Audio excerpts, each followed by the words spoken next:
Okay,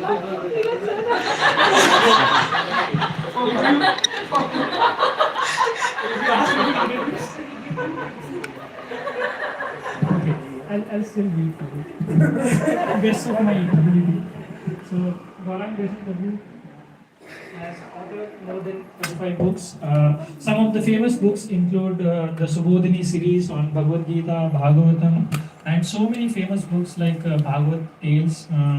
Prabhu's books have been sold over 250,000 books. And with respect to his own professional and educational qualification, Prabhu has completed his masters from IISc Bangalore and worked in research in the area of speech at two companies. And Prabhuji has decided to dedicate his life for benefiting the humanity and in the service of the Lord. So since 2009, he has taken to the monkhood, and Prabhuji has been lecturing online, in person, and traveling to IITs and IITs, TEDx, and various forums. And Prabhu has lectured more than 7,500 hours of lectures. So thank you so much, Prabhu, for coming. And we would like to invite the speaker in our traditional way by chanting 3 times.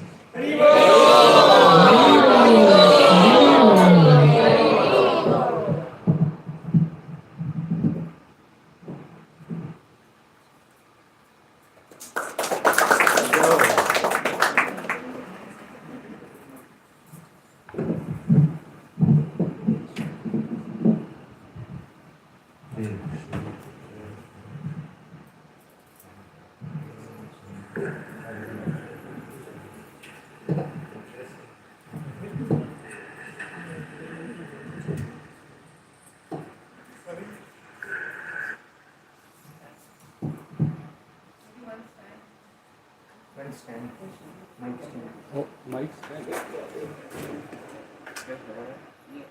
can take that.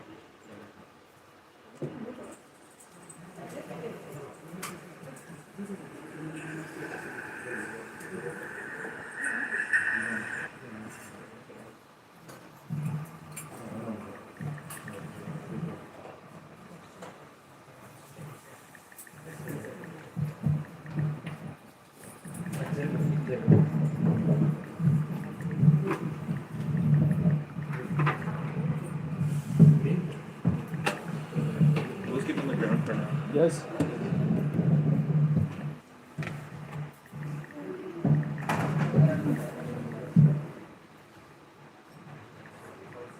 नहीं बाहर वाला क्या हुआ? प्रभु उसको off कर देना marble में उसको ऑफ कर देना I don't think it will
श्रीचैतन्यमनोभीष्टं स्थापितं येन भूतले स्वयं रूपा चक्रमह्यं ददाति स्वापदान्तिकं वन्देऽहं श्रीगुरो श्रीविद्यापतिकमलं श्रीगुरून् वैष्णवांश्च श्रीरूपां साग्रजातां सहगणा रघुनाथान्वितं तं सजीवम् साद्वैतं सावधूतं परिजनासहितं कृष्णस्य चैतन्यदेवं श्रीराधा कृष्णपरमान् सहगणा ललिता श्रीविशाखान्वितांश्च हे कृष्ण करुणा सिन्धु दीनबन्धो जगत्पते गोपेश गोपिका कान्ता राधा कान्ता नमोस्तुते तप्तकाञ्चन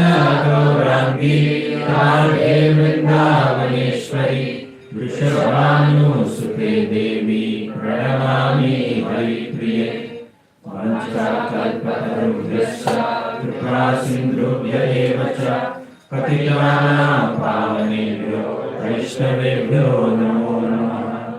नमो विष्णुपादाय कृष्णप्रेष्ठाय भूतले श्रीमते भक्तिवेदान्त स्वामिनिति नामिने नमस्ते सरस्वती देवे गौरवाणी प्रचारिणे निर्विशेष शून्यवादी पाश्चात्यदेशतारिणे जय श्री कृष्ण चैतन्य प्रभु नित्यानंद श्री अद्वैत गदाधर श्रीवासादि गौर भक्तवृंद हरे Krishna Krishna Krishna Hare Hare Hare Ram Ram Ram Hare Hare.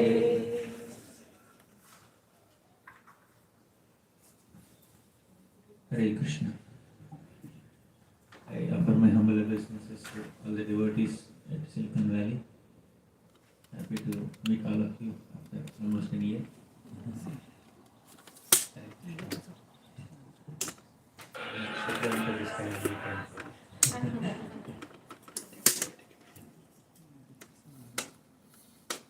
I was asked by devotees to speak on essence of Bhagavad Gita.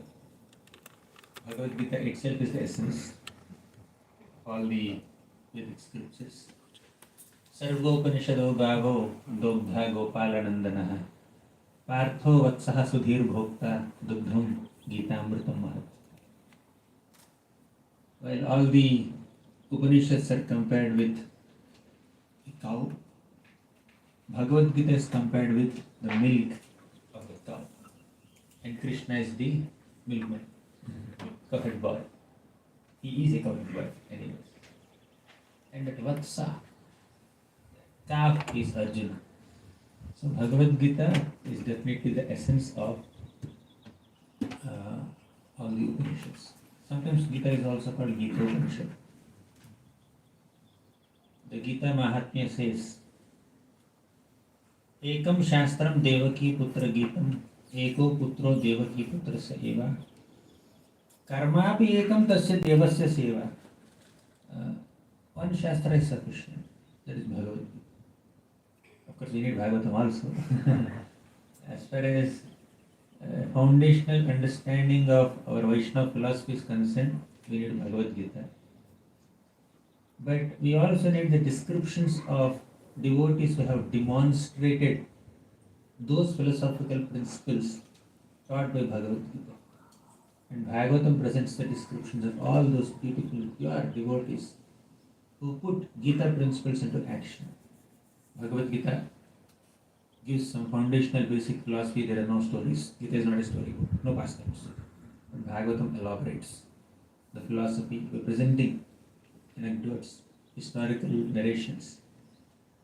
So every scripture has its own greatness. But Bhagavad Gita's uniqueness is that it is directly spoken by Krishna himself. In all the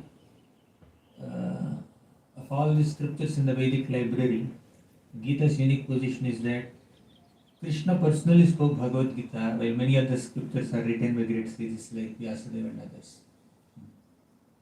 And that too, Krishna spoke Bhagavad Gita in an emergency mode, in the situation of war. Although the context of Gita is war, the content of Gita is not war. It's life. Krishna used the context of war and enlightened a warrior not on the finer nuances of how to deal with opponents during the war, but how to deal with circumstances in life. Life is a bigger war. war may last for 18 days, less than that in some wars, more than that few other wars. But life war is like full life. Every day is a battle. Krishna teaches Arjuna the art of yoga in the Bhagavad Gita. Bhagavad Gita talks about 4 yogas. Yoga basically means connection with Krishna, linking our consciousness with the Supreme Lord. When we try to link our consciousness with the Lord through our activities, karma, it's called karma yoga. When we try to connect with the Lord through jnana, it's called jnana yoga, knowledge. When we try to connect with the Lord through meditation, deep thinking, dhyana, it's called dhyana yoga, also called ashtanga yoga. When we try to connect with the Lord through love, through devotion, then it is bhakti yoga. Of all the 4 yogas, Krishna says that bhakti yoga is the essence. Bhakti yoga is the topmost. Why? In karma yoga, you are trying to connect with the Lord through your karma. But you may work for somebody, but you may not love that person. You are working because you love that work. The attachment is to the work in karma yoga, not necessarily towards the person for whom you are working. Many are working in different companies and all. How many of you love your bosses? You may love a little bit. Some may not love also. But you work for them. But when you love someone, you naturally want to work for that person. You love a person, you feel like serving the person. Mother loves the child. Mother wants to serve the child. So, bhakti includes karma. Karma may not include bhakti. Similarly, jnana means knowledge. You know Krishna. You know somebody. But you know a person, but you may not love that person. Right? You may know 100 people, but you may not love all the 100 people. But if you love someone, you would like to know more about them. You know them, but you want to know more and more about them. If you love Krishna, you will know Krishna, and you want to know more and more about Krishna's Nama, Rupa, Guna, Leela. But if you only know Krishna, that Krishna is Supreme Personality Godhead, but you may not love him. Many people, if you go to India, any average typical Indian knows who is Krishna, but they may not love Krishna. Jnana doesn't include bhakti, but bhakti includes jnana. Knowledge may not include love, but love definitely includes some knowledge. And whatever knowledge is required to love the person, that much knowledge you have. That's sufficient. I often give this example. Your rasgulla may not have all rasa in it. In the bowl, there is more rasa. But rasgulla may not contain all the rasa in the bowl. But rasgulla is filled with rasa. Whatever it can hold, that much it has. Wherever you squeeze, from this side or that side, from top, bottom, from wherever you squeeze, you only get rasa. But you will not get, but enter rasa is not there. So whatever knowledge you require about the Lord, that much you gather, and you love Krishna with that knowledge. So love includes knowledge, but knowledge may not include love. Similarly, dhyana. Dhyana means meditation, deep thinking. You may think about 10 people, but do you love all of them? No. You may think about 100 people, but you may not love all of them. But if you love someone, you will naturally think about the person. So bhakti includes dhyana. Dhyana may not include bhakti. So of these 4 yogas, karma yoga, jnana yoga, dhyana yoga, bhakti yoga is supreme because bhakti includes all the other 3. So simple. So bhakti yoga is the essence of Bhagavad Gita. Gita itself is the essence of all the scriptures, all the Upanishads. The essence of Bhagavad Gita is Bhakti Yoga. There are 18 chapters in Bhagavad Gita. First 6 chapters predominantly talk about Karma Yoga. Last 6 chapters prominently talk about Jnana Yoga. The middle 6 chapters is the essence of Bhagavad Gita. They talk about Bhakti. And in the middle 6 chapters, the middle 2 chapters is the essence of essence. Gita is the essence, and the essence of Gita is middle 6 chapters. The essence of the essence of the essence is middle 2 chapters, 9th and 10th chapters, where Krishna reveals his heart. What differentiates the 9th and 10th chapters of Bhagavad Gita from the remaining chapters is that Krishna is getting very personal. Krishna is revealing his heart here, not this opulence. In the 7th and 8th chapters, Krishna spoke little bit of his opulences and energies and how to attain him and all. Of course, bhakti is there in all the 18 chapters of Bhagavad Gita. All the 18 chapters of Bhagavad Gita talk about bhakti. But the middle 2 chapters talk very emphatically about bhakti. In the 9th chapter, Krishna begins with describing some opulences, but towards the end of the chapter, he reveals his heart, how he deals with a devotee. What is the simplicity of bhakti yoga? Especially from 26th chapter, it begins.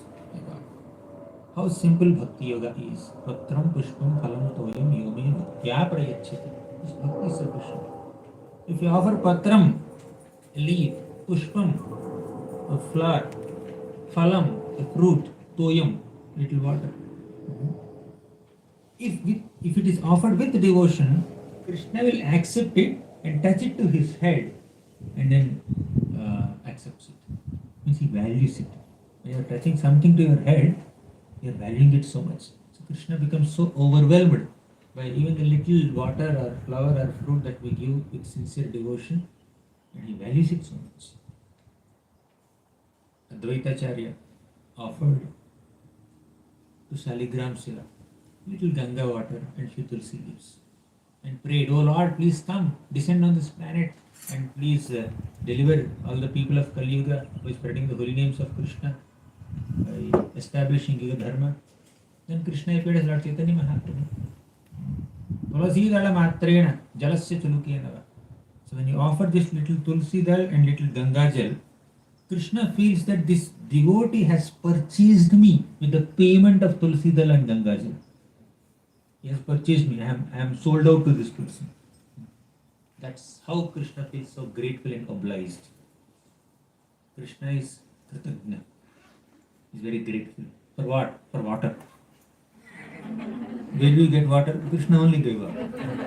Bhumirapo nalo vayu khammano buddhirevacha ahankareti emme bhinna prakriti ashtada.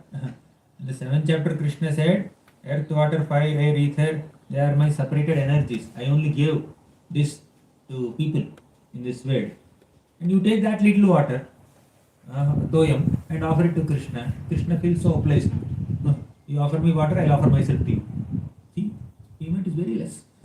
And the product is like really expensive. So it's the feeling that matters more than what you offer. It's the sincerity that matters. So patram, pushpam. Pushpam is flower.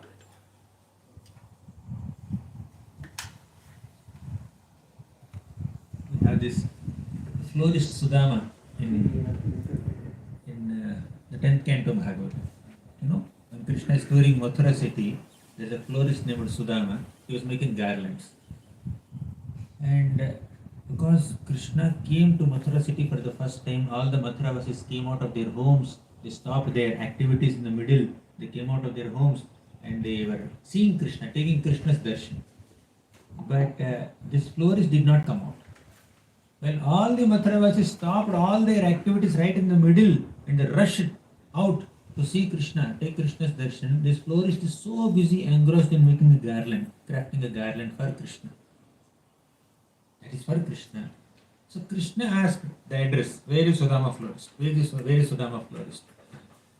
So Krishna went to Sudama's home. Actually, this Sudama had an experience of seeing Krishna in Vrindavan. Because he's a florist, he would collect some colorful, fragrant, special flowers even from nearby villages, and for that purpose he would go to Vrindavan sometimes. From a distance he would see little blue boy playing with his friends. And now that blue boy came to Mathura, I want to offer him something. So he made a garland. And when we are eager to render service to Krishna, Krishna becomes eager to receive that service from us. So even before Sudama florist came out to offer garland to Krishna, Krishna searched for his address, asked the Mathura city people for his address and went to his home and accepted his garlands. And he said, Sudama, whatever you want, take from me. What do you want? And what Sudama said, Sopi vavre chalam bhaktim tasmin eva khilatmani tad bhakteshu cha sauhardam bhuteshu cha dayam param. I want three things, my dear Lord. Number one, achalam bhaktim, unflinching devotion unto you, nothing else. Achalam bhakti means without any distractions, without any deviations, I should be able to serve you, worship you, have devotion unto you. Achalam bhakti. Tad bhakteshu cha sauhardam, I also want good, loving friendships with your devotees. Right? Tad bhakteshu cha sauhardam, then bhuteshu cha dayam param. I want daya. I want to be compassionate towards all living entities also. So this is what I want. Three things. Compassion for all living beings, then friendship with the devotees, sadhu sangha, and love for Krishna. So Krishna blessed. When Advaitacharya offered water, the Lord appeared as Lord Chaitanya Mahaprabhu. And Sudama first offered garlands, pushpam. The Lord gave him whatever he wanted. He also gave him longevity, and he also told him, you can come to the spiritual world, have some sarupya mukti, be like a gopa. Phalam, you know what happened to a fruit vendor. The fruit vendor offered some flowers and she got a basket full of jewels. But that is not the real mercy of Krishna. So fruit vendor offered fruits and Krishna filled her basket with jewels, but fruit vendor was not impressed with the jewels. Fruit vendor was impressed with the smile of Krishna. If I offer fruits to this boy will smile with happiness. Just to see smile, satisfactory smile on his face, I will offer fruits. No other expectation, no material motivation. Ahituki apratihata. This is pure bhakti. When we have no expectations, then we will relish the taste of bhakti. When we have undue expectations from Krishna, then it is not pure bhakti, it is called sakama bhakti. Even then also, Krishna will remove the sakama tendencies and retain our bhakti. But what is prescribed to us is please offer devotional service unto Krishna without any expectations in return. That's what 9.26 says. Patram pushpam phalam toyam. Patram, leaf. Who offer leaf to Krishna? Tulsi leaf. Rukmini Devi offered Tulsi leaf. Even he also offered. Ambarish Maharaj offers Tulsi leaves to Krishna. And all the Brajavasis offer Tulsi leaves to Govardhan mountain. Govardhan accepted so much of bhoga from all sides. That's Krishna. Krishna appeared in this mountain god on top of Govardhan and accepted all the bhoga which is offered by all the Brajavasis from all sides of the mountain. But he said, I want more, adiyor. Then Krishna said, just offer him Tulsi, he'll be satisfied. Some gopis offered Tulsi and then he is satisfied. Not only satisfied, he manifested all that he ate back as Mahaprasadam. Then the cowherd community took that. So this is the simplicity of Bhakti Yoga, which Krishna reveals in the 9th chapter. And as we move ahead, Krishna reveals many other messages. If you cannot offer me what I want, at least offer what you have. Yat karoshi yadashnasi yat juhoshi dadasiyat yat tapassasi kaunteya tat kurushva madarpanam. Whatever you say, whatever you do, whatever you give in charity, do all that as an offering to me. Then as Krishna moves ahead, he also reveals his heart. How he deals with a person, with a devotee who makes some mistakes. Does Krishna disown a devotee when he does some mistakes? Api chet suduracharo bhajate mamananya bhak sadhureva samantavyah samyak vyavasito hi saha. Even if my devotee does sudurachar, abominable activities, still I will not disown him. I will consider him sadhu. Now, star conditions apply. Although Krishna said, I consider my devotee sadhu if he does sudurachara. Durachara means offenses, sinful activities. Sudurachara means extremely sinful activities. Very, very sinful. Even then, Krishna says sadhu. How is it justified? Krishna justifies. Acharyas explain this. There are some liberal perspectives to this shloka. There are some strict perspectives to this shloka. Conservative perspectives. We'll discuss all of them a little bit of it. Basically, Krishna forgives and excuses a devotee for accidental mistakes, unintentional mistakes, not deliberate mistakes, not consciously committed mistakes. When we consciously make a mistake, commit an offense, definitely we'll have to face the repercussions. But by mistake, if you do some mistake, because of the force of the past habits, past impressions, we commit some mistake. So Krishna will not penalize such a devotee. Krishna will give chances. Okay, no problem. Rectify your mentality and come back. So we should not deliberately commit mistakes. That will become seventh offense to the holy name. Whenever a devotee makes a mistake, a devotee realizes it. First, he commits that mistake unintentionally, not deliberately, not wantedly. Then he realizes it. He admits it. He apologizes for it. Then he tries to rectify it instead of justifying it.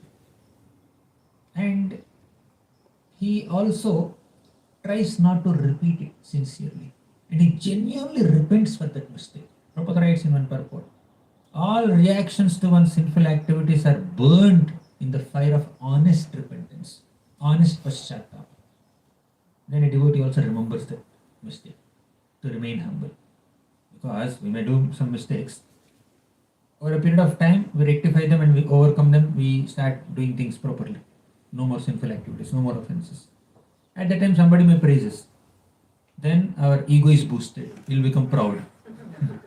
At that time, if you remember, oh, this is where I was. Okay. Then you'll not become proud, you'll become humble. So remembering our past offenses and mistakes will keep us humble. And will also make us grateful. Because someone has lifted me from this point to this point. Isn't it? Someone has lifted me up, elevated my consciousness to a higher plane. So naturally, I should be grateful to all the people who helped me grow, who helped me come to a higher plane. So remembering our past mistakes will help us be humble and be grateful. We should not forget. Prabhupada says, devotee should always remember one's past fallen condition. Then one can be grateful in accepting. If a devotee thinks that I have been like this always, of course. Forgetfulness of one's past fallen condition will make a devotee feel a sense of entitlement. I deserve this mercy. I deserve this treatment. I deserve to be treated in this way. Why are they not treating me? That's what happened to Daksha. So, but when we are always in the mode of being beggars, mercy seekers, are objects of compassion, not originators of compassion. Even if you show compassion, we are transmitters of compassion, not originators of compassion. Compassion is coming from Krishna, and then we are just taking it and then transferring it as postmen. But we should not think we are compassionate. One of the qualities of Vaishnava is compassion.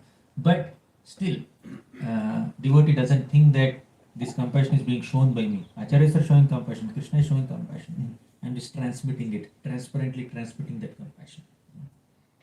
So this is the mood. If we are in that mood, even if we make some mistakes once in a while, Krishna will not penalize us. But if somebody unduly takes advantage of Krishna's mercy and deliberately makes mistakes, wantedly makes mistakes, then Krishna will do the needful to rectify that person's rebellious mentality. That's what happened to Indra and other people. One should not misunderstand this shloka. Apiche suduracharo bhajate vamananya sadhureva samantavya. Because apiche suduracharo bhajate vamananya bhag is an important line. Although he is doing sudurachara, abominable activities, very abominable activities, he is doing ananya bhag. Without any distraction or deviation, he is worshipping Krishna. While doing devotional service of Krishna, if he happens to make some mistakes out of past impressions or habits or unintentionally, accidentally, then Krishna may forgive. But deliberately committed mistakes are definitely they need to be dealt with in an appropriate manner. So finally, after this series of shlokas, Krishna speaks the 34th shloka. Manmana bhava madbhakto madhya jimam namaskuru. This is the essence of Bhagavad Gita. We saw Gita is the essence of all Upanishads, and Bhakti Yoga is the essence of Gita, and the 9th and 10th chapters are the essence of Bhakti Yoga, and 9.34 is the essence of that middle two chapters. Essence, Gita is essence, Bhakti Yoga is essence of essence, 9 and 10 chapters are essence of the essence of the essence, 9.34 is essence of the essence of the essence of the essence. Essence power 4. You want essence power 5? Let's do that also. Man mana means to always think of Krishna. Bhava mad bhakto means to become a devotee. If you are always thinking of Krishna, are you not a devotee? Why Krishna is speaking? If it is essential shloka, why he has to repeat the same thing again? Man mana, always think of Krishna, and bhava mad bhakto, become my devotee. These two are not seen. One can constantly think of Krishna, 24 hours think about Krishna without being a devotee of Krishna. You know the example. Kamsa, Hiranyakashipu, Shishupal. So many people became 24 hours thoroughly Krishna conscious. With envy, with hatred, with anger, with fear, also they became Krishna conscious. Therefore, Krishna said that you always think of me not with a negative emotion. You always think of me with a positive emotion as a devotee, not like Hiranyakashipu, not like Kamsa, not like Shishupal. You always think of me, Manmana, like a devotee, like a bhakta, like Prahlad Maharaj, like Dhruva Maharaj. You think like that, like Ambarish Maharaj. Therefore, Mad Bhakto is an important word, very key word. And Madhyaji worship me. Mam Namaskuru of our business system. Of these four, essentially the point is Manmana. Because essence of all scriptures, all the prescriptions and prohibitions, rules and regulations is Manmana, to always think of Krishna. Smartavya satatam Vishno vismartavyo na jatuchit. Sarve vidhi nishedhasyur etayoreva kinkaraha. All the vidhis and nishedhas, prescriptions and prohibitions, rules and regulations of all the shastras culminate in these two statements. Always remember Krishna, never forget Krishna. Therefore, Manmana is the essence of the essence of the essence of the essence of the essence. Essence for God. Manmana, to always think of Krishna. Krishna says this in several other shlokas also, not only in this shloka.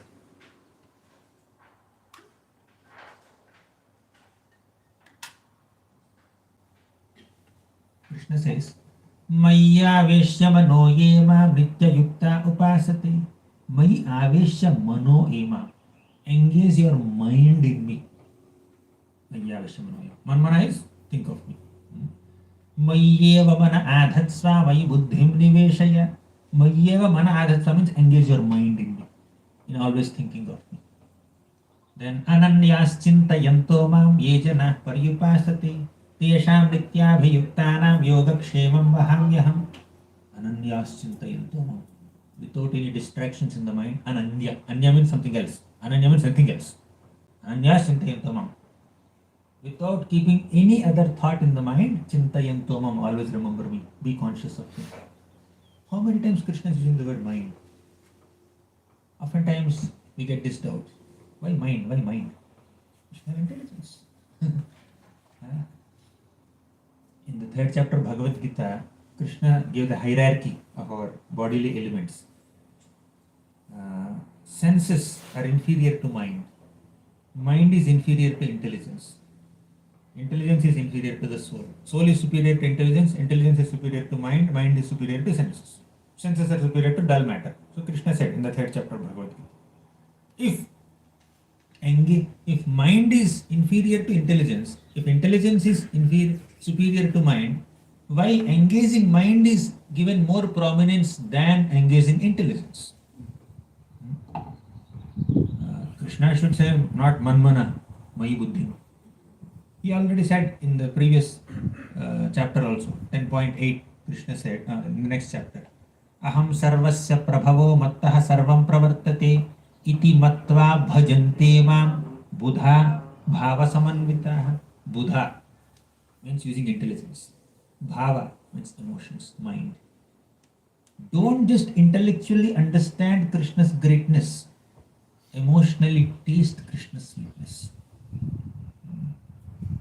That's why it is Buddha Bhava Samanvitaha. If you just, with your buddhi, if you understand Krishna, that is not sufficient. You should have bhava for Krishna. You should have love for Krishna, emotional bonding with Krishna. That is the highest form of Krishna consciousness. And that's what all the gopis of Vrindavan are also doing. Gopis of Vrindavan are worshipping Krishna, serving Krishna, not because they intellectually understood that Krishna is the supreme absolute truth. Because they have emotional bonding with Krishna. They love Krishna because Krishna is Krishna, not because Krishna is God. They are constantly thinking of Krishna, whatever they are doing. Yado hane vahanane mathano palepa prinkankhanar bharudito ksanamarjanado gayanti chaina manurakta dhiyo shrukanthyo dhanyavrajastriya urukrama chittayanaha. Yadohane, whether they are milking the cows, or threshing the grains, or swinging on swings, or taking care of their crying babies, or sprinkling water mixed with cow dung on their courtyards, or doing cooking, or churning buttermilk, or whatever they are doing. Gayanti chaina manurakta dhiyo shrukanthyo. Gayanti, they are constantly singing the glories of the Lord, not just with their mouth, with their tongues, with their throats. Anurakta dhiya, with their minds completely absorbed, they are doing dhyana. This is meditation. Anurakta dhiyo ashru kanthyo. Their voices are faltering. Their eyes were shedding tears out of love for Krishna. And their mind is totally absorbed in Krishna. Dhanya vrajastriya urukramachitta yanaha dhanya. They are the most fortunate people, most exalted personalities, the gopis of Vrindavan. By Urukrama Chitta Yana, their chitta, their mind is constantly absorbed in thinking about Krishna. Yashoda Mata, she is churning butter for Krishna. Shaumam Vasaha Pruthukatitate Bibhrati Sutranadham Putra Sneha Snuta Kuchayukam Jatakam Pamcha Subhru Rajvakarsha Shrama Bhujachalat Kankanau Pundalecha Svinnam Vaktram Kabara Vigalan Malati Nirmamantha Shaumam Vasaha Pruthukatitati. She is wearing a saffronish yellow sari. Pruthukatitati, she has a belt around her waist. Vibhrati Sutranadham Putra Sneha Snuta Kucha Yugam Jata Kampam Subhru. Because of Putra Sneha, because of her deep affection for her darling child Krishna. So she was churning buttermilk for Krishna, butter for Krishna. And milk is automatically flowing from her body out of her deep affection. And as she was churning buttermilk, her mind was thinking of Krishna's pastimes, her tongue was singing Krishna's songs, and her hands were engaged in Krishna's service. Body, mind, and words completely dedicated to Krishna. Of these three, mind, getting absorbed in Krishna's thoughts, is the highest. So we see that the gopis of Vrindavan have an emotional bonding with Krishna. They are connecting with Krishna through the mind. So that is prominent. Engaging senses is automatically there. Using their intelligence to serve Krishna most effectively, that is automatically there, right? But having an emotional bonding with Krishna is the highest thing. Therefore, Krishna said, Man mana, always think of me. We discussed some 4-5 shlokas, right? Where Krishna instructs us, you connect with me through mind, through emotions. One more shloka is in the 8th chapter. Tasmat sarveshu kaleshu mam anusmara yudhyacha. Sarveshu kaleshu mam anusmara. Anusmara is what? Again, mind. Engage your mind in me. Mam anusmara yudhyacha. Mayarpita mano buddher mame vaishyasi asamshaya. May arpita mana. Offer your mind. Second time he is saying. Buddhi also offer. Then you will come to me. Asamshaya. When Krishna says something, no need to doubt it. But when Krishna says something and adds asamshaya, you should not doubt it.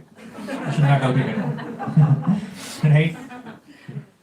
You should not doubt whatever Krishna says. And if Krishna says, don't doubt me, then you should not doubt at all. So engage your mind in me. develop an emotional connect with me, bond with me, then naturally you'll come to me. So Krishna said. So the essence of Bhagavad Gita basically is Krishna consciousness. To be always conscious of Krishna. To be always conscious of Krishna is the essence of Bhagavad Gita. Manmana. And this manmana only comes in 9.34, which Acharyas consider the essence of the essence of the essence of the essence, and which Krishna repeats in the end. 18th chapter also he repeats the same thing. Manmana sloka comes in the 18th chapter also. But Krishna also repeats this manmana point, thinking of Krishna throughout the Bhagavad Gita. Now, let's come back to the original question that we posed. If intelligence is superior to Krishna, why mind is given more prominence? Why emotional bonding is given more prominence? When we engage our intelligence in Krishna's service, that's considered superior Krishna consciousness. Krishna consciousness is not just engaging mind, engaging everything. I think of Krishna, I don't do any service to Krishna. Does it work? I think of Krishna, I don't know anything about Krishna. Does it work? Engaging mind in Krishna is highest. That's Krishna consciousness. But that does not mean other faculties are not engaged. Others are also engaged. Yat Krishna pranipata dhuli dhavalam tadvashma tadvaishira te netre tamasodhite suruchire yabhyam harir drishyate sa buddhir vimalendu shankha dhavala ya madhavadhyayini sa jihvamruta varshini pratipadam ya stauti narayanam. Krishna pranipata dhuli dhavalam. You offer pranipata unto Krishna, offer obeisances to Krishna with the touch of Krishna's dust at Krishna's lotus feet. Dhavalam, your head becomes whitish. Then your head is the best head. Means engaging your head in Krishna's service is also mentioned. Tene treyamasodhite suruchire yabhyam harir drishyate.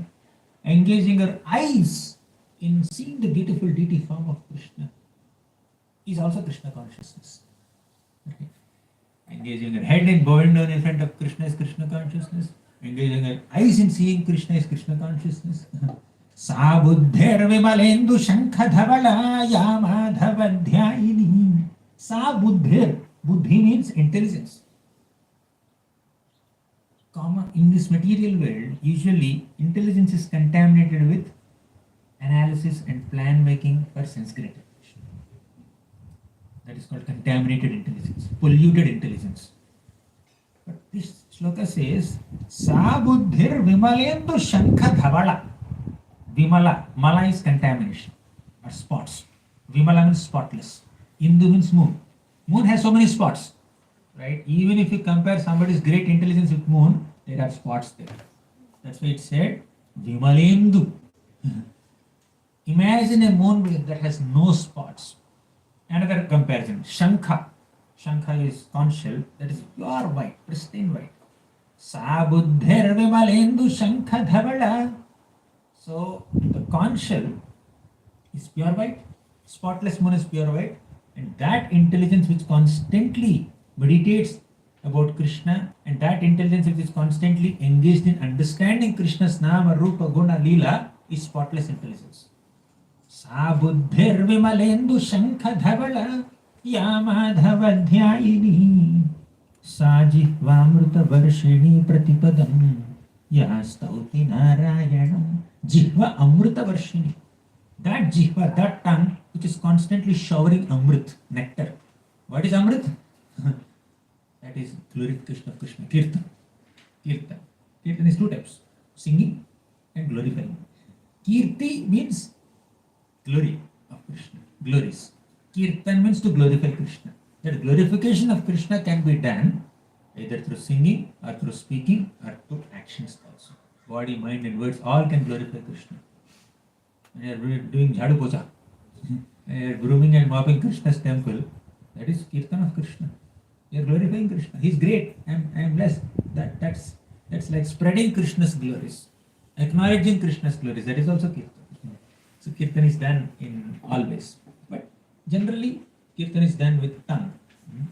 So that's why Saji Vamruta Varshini Pratipadam. Pratipadam. If every word that the Jihva emanates, if every padam that comes out of Jihva If every word that comes out of one's tongue is glorification of Krishna, that is the best discipline. Let us not utilize our tongues to speak jalpa, to gossip about people, to find faults with people, and do all kinds of other materialistic talks. But if we can engage our tongues in glorifying Krishna constantly, not only on mic, off mic also, in our private conversations also, that's also Krishna consciousness. So Krishna consciousness is not just engaging mind, Krishna consciousness is engaging body, intelligence, in all other faculties that we have, senses. However, engaging mind is more important. But we cannot come to that space immediately. Krishna says in the Bhagavad Gita, 12th chapter, this is also entitled Bhakti Yoga. First he says, Mayyeva mana adhatsva mayi buddhim niveshaya. You always engage your mind in me. Means think of me always. If you can't do that, mayi buddhim niveshaya. Then engage your buddhi in me. Means understanding Krishna intellectually is on an inferior plane compared to connecting with Krishna emotionally. Emotional bonding with Krishna, deep emotional connection with Krishna is on a higher plane. Just an intellectual understanding of Krishna's tattva is on a secondary plane. Mayi buddhim niveshaya. If you can't engage your mind in me, engage your buddhi in me. Krishna Thakur says, Mayyeva manadhatsva is smaranatmika bhakti, Krishna smarana. Mayi buddhim niveshaya is mananatmika bhakti, mananatmika bhakti. Yeah, first chapter.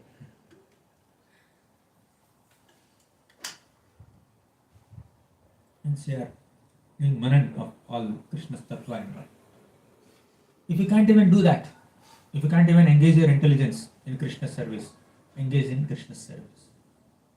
Engage your senses, engage your body in Krishna's service. This is called Abhyasa Rupa Bhakti, engaging senses in Krishna's service. In the stage of sadhana, in the sadhana bhakti stage, we cannot completely engage our mind in Krishna's service. Not so easy. 8 hours of chanting, 8 hours of hearing Hari Katha, and 8 hours of practical service, cooking for Krishna, making garland for Krishna, which is easier. The last one, third one, right? Generally speaking. The first one is easier for you, you're exalted devotee. You are at the level of Mayyeva Manadhatsva, you are at the level of Smaranatmika Bhakti. But generally, an average sadhaka finds engaging senses in Krishna's service more absorbing than absorbing mind in Krishna, because mind is distracted. Prabhupada says in the third canto purports, when you close your eyes and try to think of Krishna, think of Krishna's form, many other forms will manifest. When you close your eyes and meditate on the leelas of Krishna, many other leelas will manifest. Many other pastimes and interactions, heated up interactions especially we have with other people, they will manifest. Therefore, Prabhupada says, for a sadhaka, smaranam is shravanam. By hearing, you can absorb yourself more than closing your eyes and meditating. For a sadhaka, smaranam is archanam. By opening your eyes and seeing Krishna's form is easier than closing your eyes and meditating on Krishna's form. And offering archan, you just offer deep to the lotus feet, slowly come to the navel, slowly come to the face, and offer garlands and then dress the deities, decorate the deities, put painting on Krishna's face like Kubja did. So that's more absorbing. So engage our senses in Krishna's service. All are important. Gopis are engaging their senses in Krishna's service, but their mind is already absorbed. So with deep loving emotions, they are engaging their senses in Krishna's service and they are engaging their intelligence in planning for Krishna's service. But for a sadhaka, we should engage our senses in Krishna's service to develop emotional bonding with Krishna. They are engaging senses in Krishna's service with emotional bonding. Now our aim is emotion. The aim of sadhana bhakti is bhava bhakti. Sadhana bhakti, bhava bhakti, prema bhakti. We do sadhana with our senses. What is the definition of sadhana bhakti as given by Rupa Goswami in the Bhakti Rasamrita Sindhu? Definition of sadhana bhakti is to engage our senses in Krishna's seva according to the dictations of scriptures and Guru. Guru teaches us, do this service. Guru tells us, scriptures tell us, do this service. So we engage our senses in Krishna's service. So what is the significance of following Guru's instructions? Our material desires, our desires for sense gratification are like ripples on a river that will never stop. But when the flowing river meets an ocean, the heavy tides, the waves of the ocean will completely dominate these ripples on the river, isn't it? So which is more prominent when the river meets the ocean? The ocean's waves or the ripples of river? Ocean's waves. Guru's desires and plans to serve Krishna are compared with the waves of the ocean. And the disciples' desires for sense gratification are compared with ripples on river. So Guru instructs the disciple and disciple engages oneself in Krishna's service according to the instructions of Guru, then all the material desires are completely gone. Right? So we'll become one with Guru's desires to serve Krishna. That's Krishna consciousness. Therefore, sadhana bhakti is to engage our senses in Krishna's seva. And of course, mind is also considered one of the senses. We have 10 senses, 5 jnanendriyas, 5 karma indriyas. I will not say what are they, The 11th sense is mind. So that is also sense, but he is the boss of the senses, the best of all the senses. So we need to engage our senses in Krishna's service. It's not that in sadhana bhakti there is no emotion at all. That's not the message there.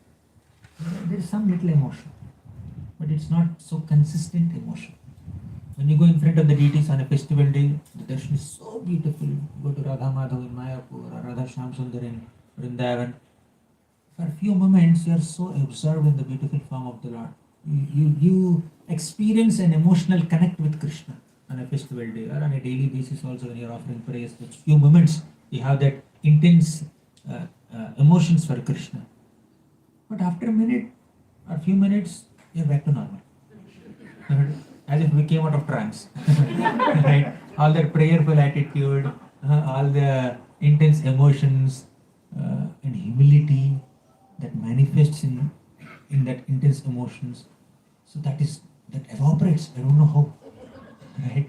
Sometimes when we are reading one sloka of Bhagavad Gita or Bhagavatam or hearing a pastime of some devotee in Bhagavatam, Ambarish Maharaj's humility, or in Chaitanya Charitamrita, Vasudeva Datta's humility, when we hear all that, for a moment, hairs may stand on end. For a moment, we feel so connected to the process. For a moment, we are so inspired. We become so humble. We become so grateful for that opportunity.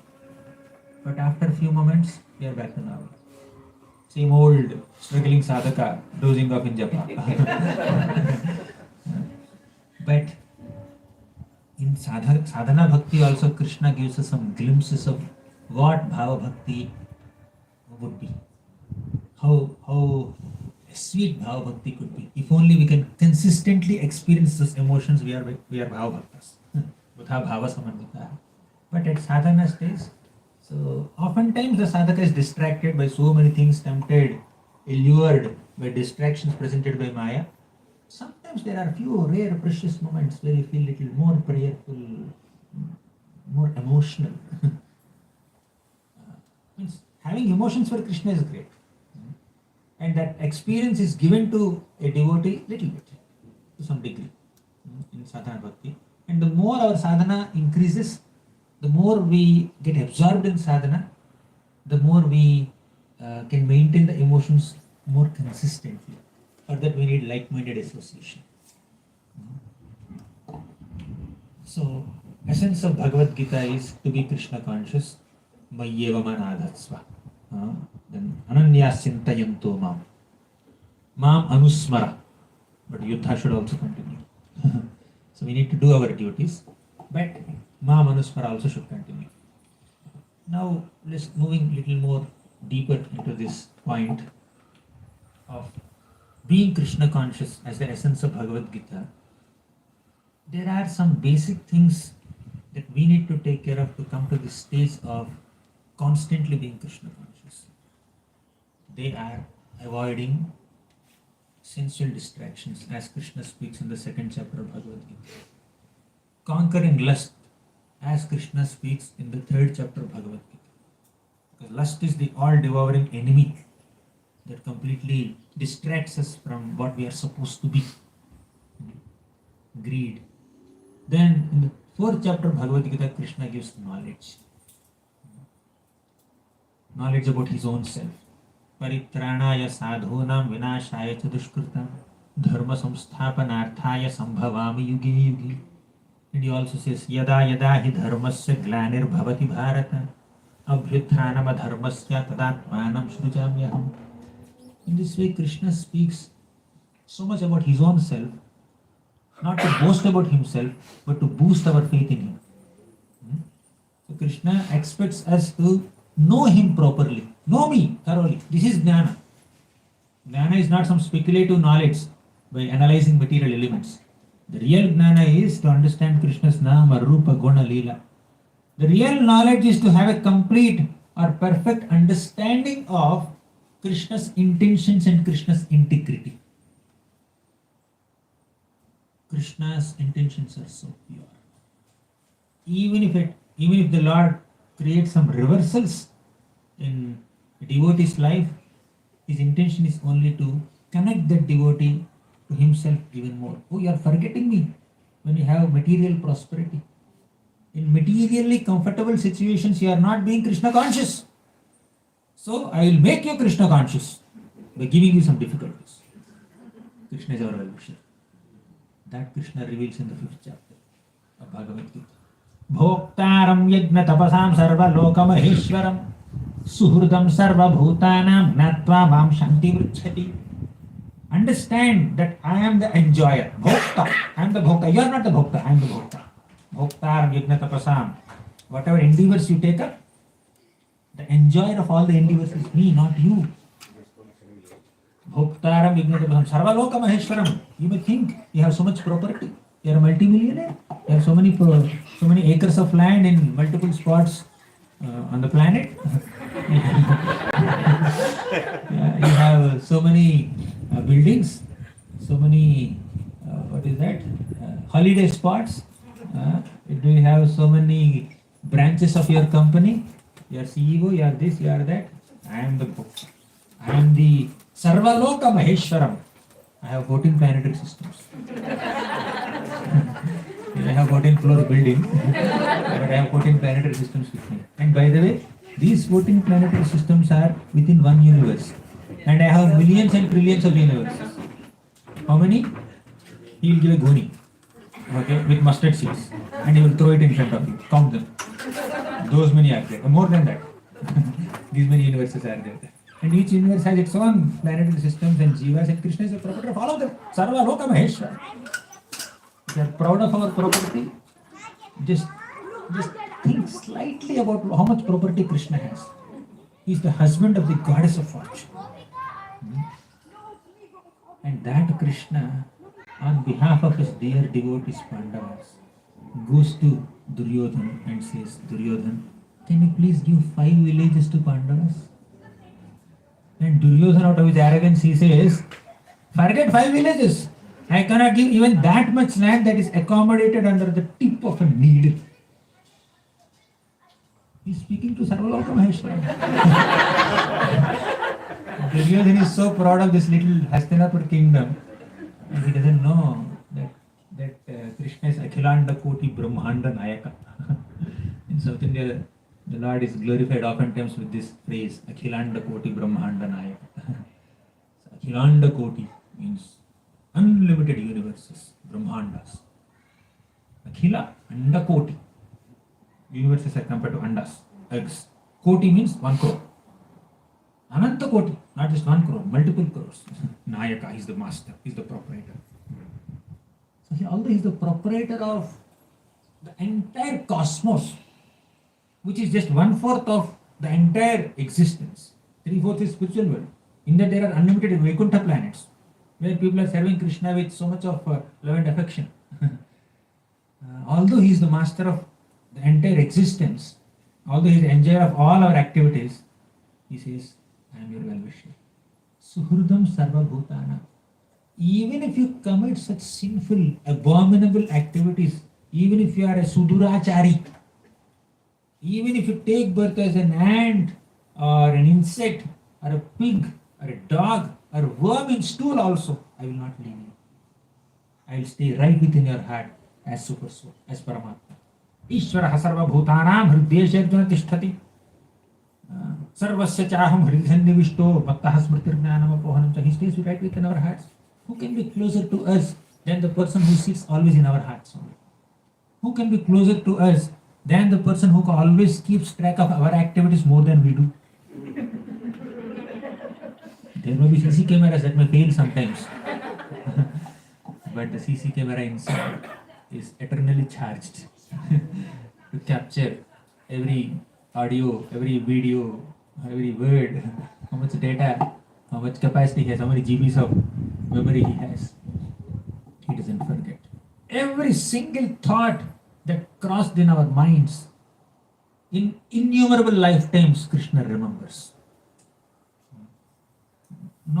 Not to just scrutinize us or penalize us or punish us.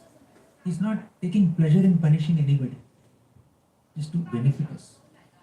Okay, even if there is little thought in this person, positive thought, I will give him an opportunity to do some bhakti. I will bring him in touch with devotees. Some adhyanta sukriti. Okay, push him. Go to association of devotees. They will take care of you. They will bring you to me. That's what Krishna does. He scrutinizes us. He analyzes our activities, not to punish us. Punishment is not his intention at all. Rejection is not his intention at all. Rectification is his intention. He wants to rectify your mentality. When Duryodhana was lying in a pool of blood with his thigh broken by Bhima's gada, Krishna was so compassionate upon Duryodhana. I told you hundreds of times. I gave you so many chances. I personally became a messenger to convince you to give up your envy towards Pandavas and make a compromise, but you never listen to me. This is what I had to do. I had to instigate Bhima to do this for you. The Lord is never happy to punish a soul. After all, mother is never happy to punish a mischievous child. But she is obliged to scold a mischievous child or punish a mischievous child only for the welfare of the child. He is Suhurdam Sarva Bhutana. So Krishna reveals his heart. So Krishna said instruction. Be Krishna conscious. Mayyava manadhatsva. Mayyavesha manoyema. And Ananyas chintayuntamam. Krishna is not just demanding us. You should always think of me only. Krishna is speaking this out of compassion, out of deep feelings and emotions for us. I am your well-wisher, therefore think of me. Don't think of anyone else. When a mother or a father tells the child, just hold my hand only, beta, don't go anywhere. Is it arrogance? One 7-year-old boy asked, why Krishna is saying, Mattaha parataram nanyat kinchidasti dhananjaya, Mai sarvavidam protam sutregam maniganaiva. Nobody is superior to me. I am the source of everything. Is Krishna saying this out of false pride? Little kids are having this question. Why Krishna is boasting about himself? He is boasting about himself to boost your faith in him. Unless he categorically, authoritatively, conclusively establishes what his position is, how can you understand where he is and how can you surrender to him? When Krishna says, Sarva dharman parityajya mamekam saranam vraja, it's not like a demand for surrender.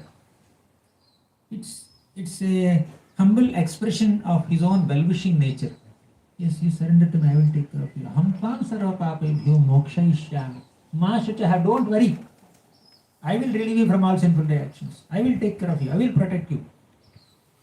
When Krishna said, Ananyas chintayantamam yajana paripasate, it's not that he's demanding, you always think of me, don't think of anything else. Ananyas, it seems very like big demand. But Krishna followed it up with a promise. Yoga kshemam mahamyaham.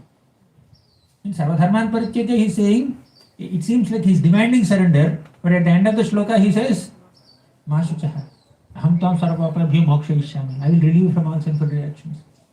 In his 9.22 he said, always think of me, don't get distracted in my thought at all. But he said, Yoga kshemam mahamyaham.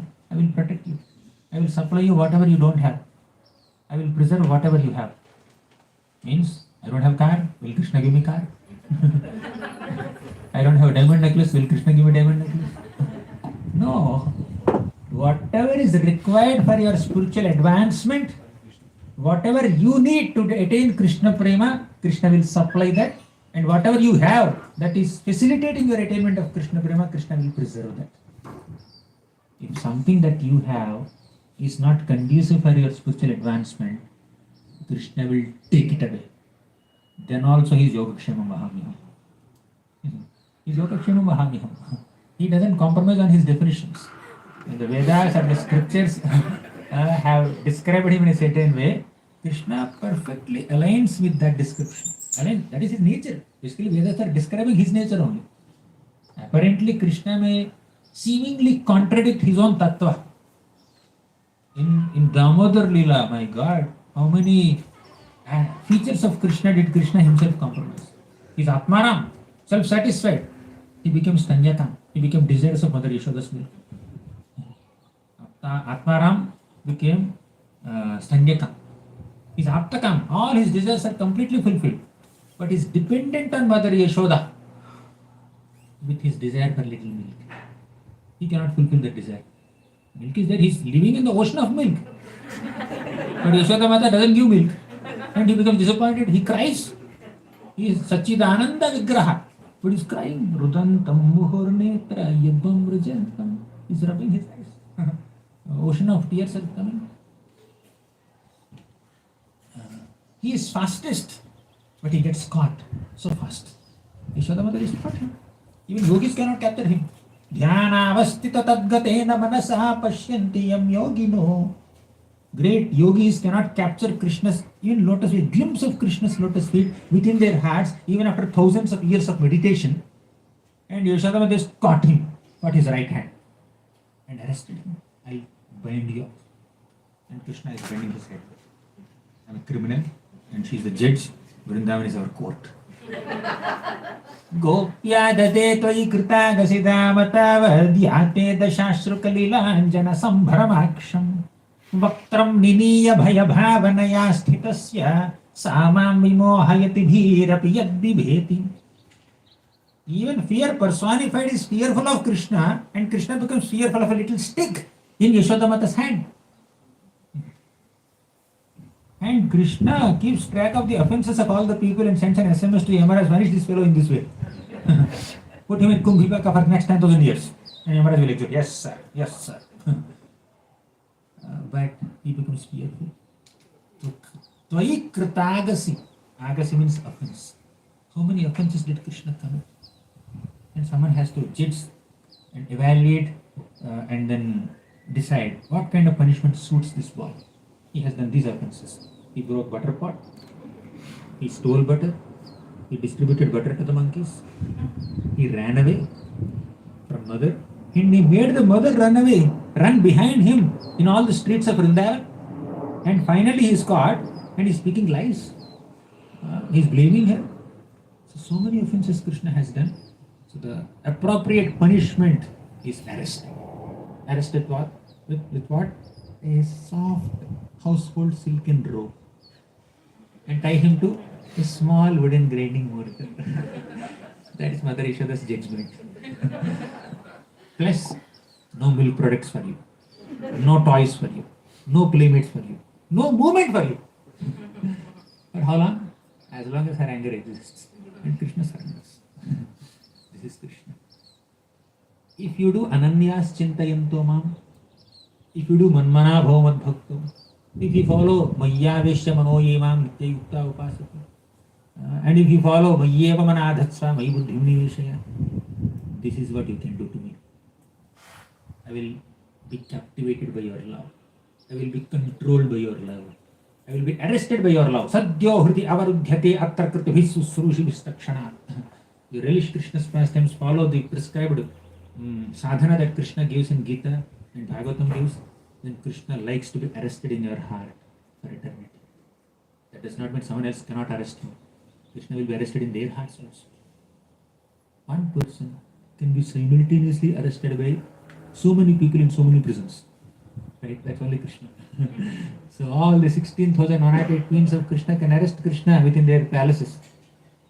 All the hundreds and thousands of gopis of Vrindavan can feed Krishna out of motherly affection in their homes. when Krishna expands himself into hundreds of forms. I have that much love. The greatest quality of Krishna is his quality of manifesting love for his devotees. The greatest opulence of Krishna is his ability to reciprocate with the intense love of his devotees. He uses his opulence to do creation. Creation requires opulence. Maintenance requires opulence. Distraction requires opulence. Paritranaya sadhuna vinayashaya cha dushkritam dharma samsthapanarthaya. To do all these activities that Krishna is doing, he manifests so many opulences. But the greatest opulence of Krishna is manifested in his intention, in his desire to reciprocate with the love and affection of his devotees. That is the greatest opulence of Krishna. On the bank of Yamuna, Krishna sits to take his lunch, and all the other little gopas, they surround Krishna in a circle.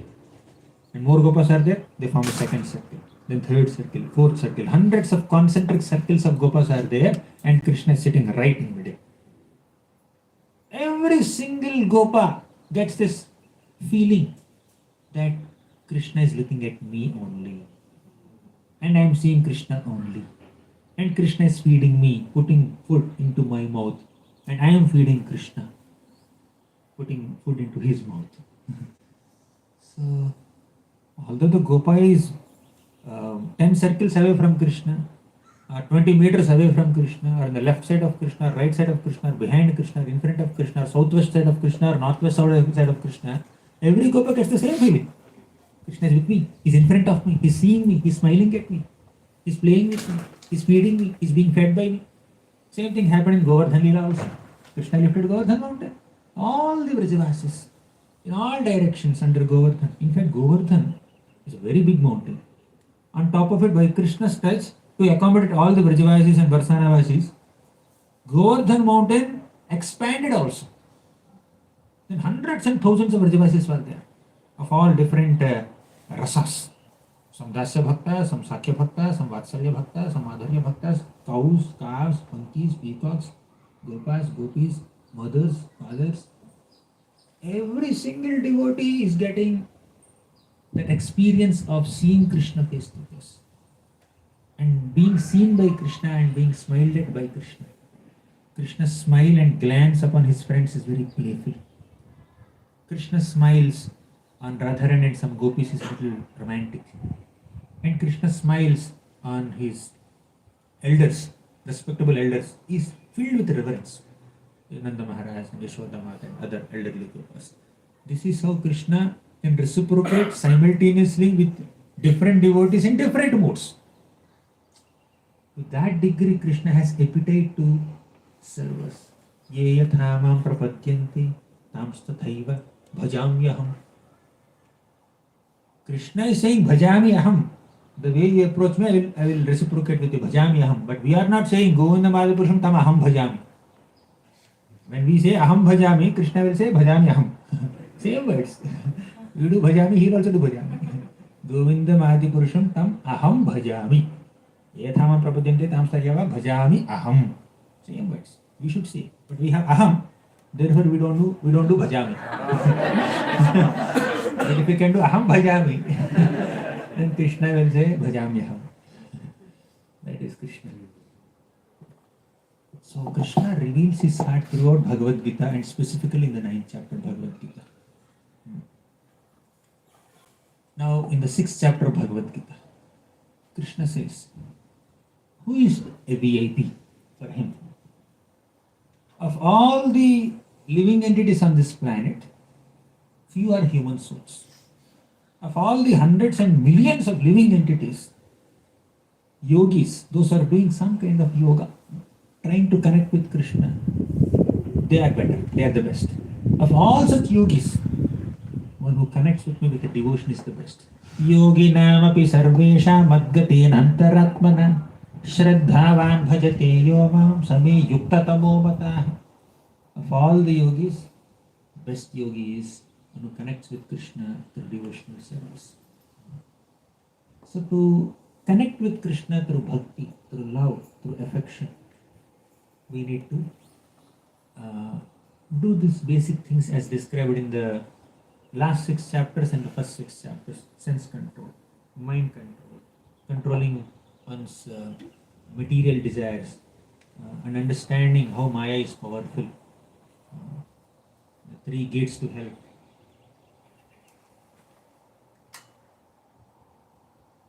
कामयेश क्रोधयेश रजोगुण समुद्भवः महाशनो महापाप्मा विधीयेन यः वैरिणाम्. Understand that lust is the all devouring sin, sinful enemy for all living entities. Try to regulate that. So many don'ts are given apart from do's.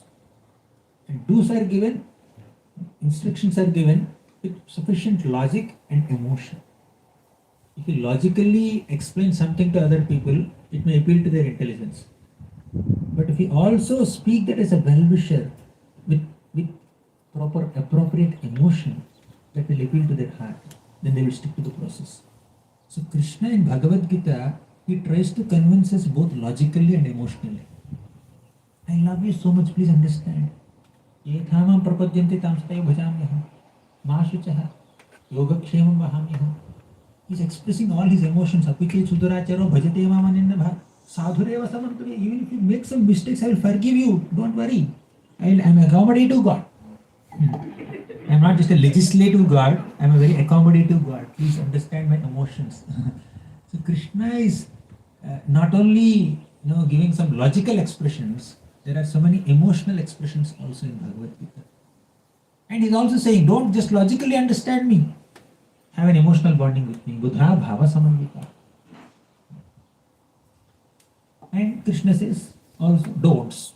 Don't do this, don't do this. Trividham narakasyedam dvaram nashanamatmanah kama krodhastatha lobha.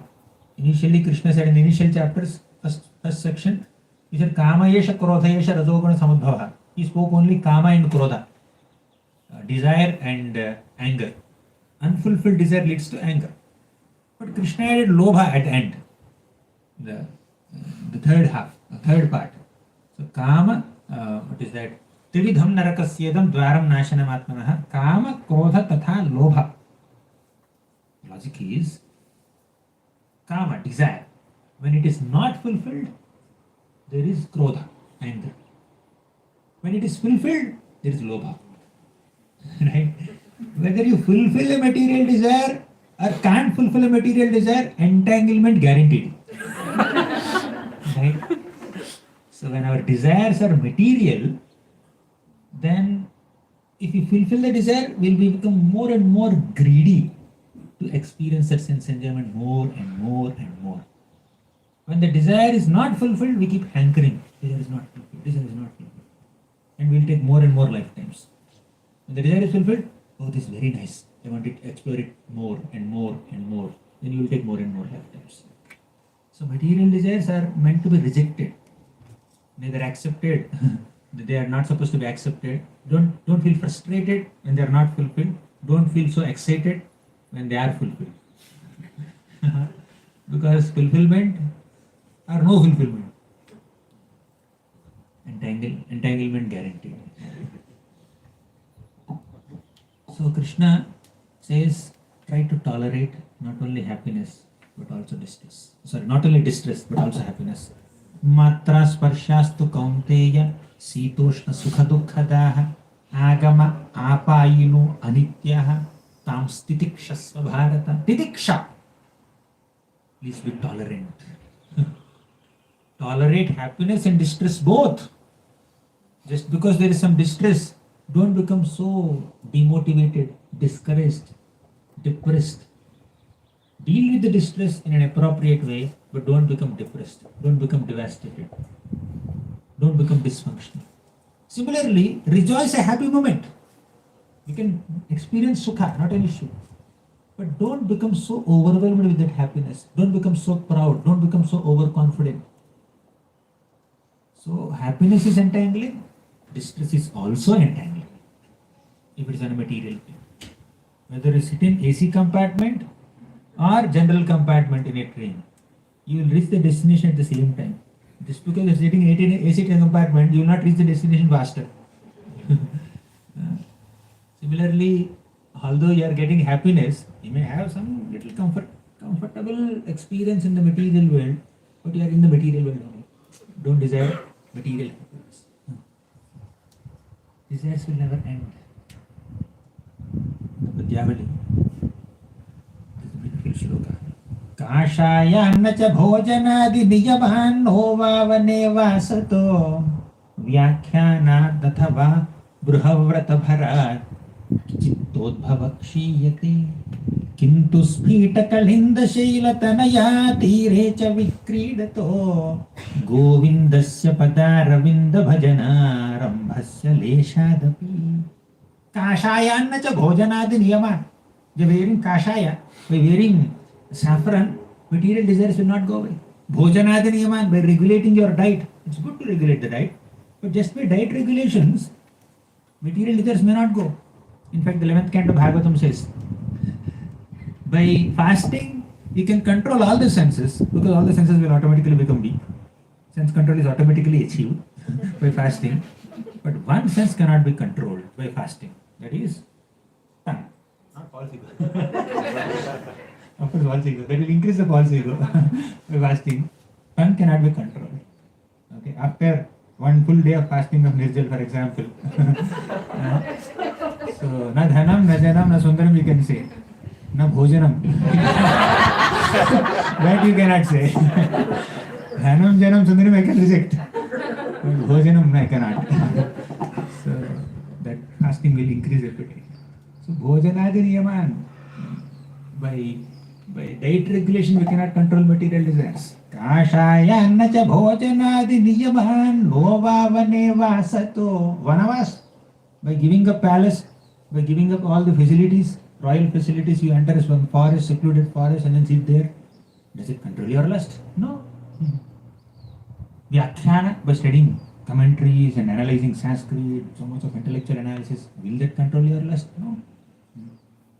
Munivrata chala, Munivrata bharat, by taking the vows of a Muni, Monovrata, etc.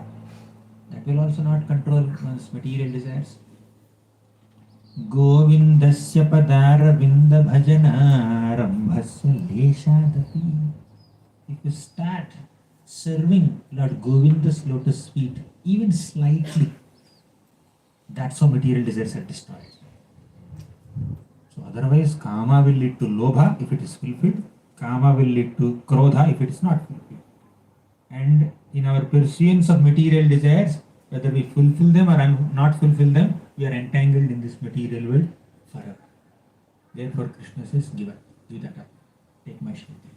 Sarva dharman partyajya mam ekam sharanam vraja. No one else. Mam ekam. Because no one else has the ability to deliver us. And come to me with pure heart. Patram pushpam phalam toyam yomeva. Ya prayachati. Come to me with bhakti, with devotion, with pure heart, without any material expectations. There are other people. Chaturvidha bhajante mam jana sukritino arjuna. Artha, jignasu, artharthi, gnani cha bharatarshabha. Some people, artha bhaktas, they come seeking relief. They are relief seekers. They want shanti. They want peace. They don't want bhakti. They want peace. Then Jignasu Bhakta, very curious. What is that? What is this? Why Krishna is standing in threefold bandit form? Why come straight? Why can't he stand straight? Why can't he stand straight like Balaji? He is Balaji, he is Krishna. Both forms are good. You worship Balaji, no problem. So, and they are materially curious also. This new model, what are the specifications of this new model car? So they are curious about material things. They are curious about spiritual things also. They are Jignasu Bhaktas. Some are Artharthi Bhaktas, they want money, Lakshmi. They want only money. But some are wise people, they have little more knowledge, they come to Krishna. But all of them are not pure devotees. They are great people, but they are not pure devotees. But Krishna expects us to become pure in your intentions. When your intentions are pure in worshipping me, then I will give myself to you. When you want something else, then you will get it something else also. When we are having even slightest interest in this material world, Krishna will say, okay, go and fulfill your curiosity. Of course, that may seem very harsh statement. That's only to inspire us to give up material desires on our own. But Krishna will help us to get rid of material desires also, by the way. Let's not become hopeless. Some statements of scriptures, they are so scary that we become hopeless. But scriptures are not meant to make us hopeless. They are meant to make us hopeful. Krishna is merciful. So if we connect with the merciful aspect of Krishna, that will increase our enthusiasm to connect with Krishna. But if we focus only on the strictness of Krishna, stricter aspect of Krishna, that may consciously or unconsciously make us feel a little dry in bhakti or fearful in bhakti. The motivation, absorption in bhakti can become fear. So let us understand Krishna's heart. And ultimately, Krishna's heart is soft. He may throw people, namam dushkirtano modha prapadyante naradhamaha, asurim bhavamashrita. So they are asurim bhava, I will just throw them into hell, Krishna says. But he is saying it out of frustration and compassion and not in a mode of rejection. Ultimately, Krishna wants them to come back to normal. Krishna's ultimate mode is compassion only, not strictness. So scriptures also present some things, that is some strict statements, but the strict statements are meant to give us a caution note. Be alert in bhakti, but don't be hard-hearted. We need to understand Krishna's soft heart with a soft heart. But if you only focus on jnana and vairagya without bhakti, Rupa Goswami says, that will make our heart hard. Jnana and vairagya, knowledge and detachment without devotion will make your heart very hard. But we are meant to be soft-hearted. We are meant to understand how soft Krishna's heart is. Then we can connect with Krishna. Then we can connect with emotional bonding of Krishna. We are oftentimes on the stricter side or the harsh side of Krishna. There is this shloka from the Chaitanya Charitamrita. Bahujanma kare yadi shravana kirtan tabuna paibe Krishna pade premadhan. Even if you chant and hear for so many lifetimes, you will not get Krishna. Krishna prema. But you do it with offenses. That's to encourage us to avoid offenses. Not to make us hopeless. Krishna prema possible ही नहीं. If that is your conclusion, then you have not understood the statement properly. That's meant to give us a caution. And on the other side, if we just overly focus only on the merciful side of Krishna, then we become very lax in bhakti. Kambadayalum saranam brajeva. After all, I am not Putana. I never try to kill Krishna. No problem. I can get in spiritual world. If not mother, at least a small gopi. Or a manjari at least.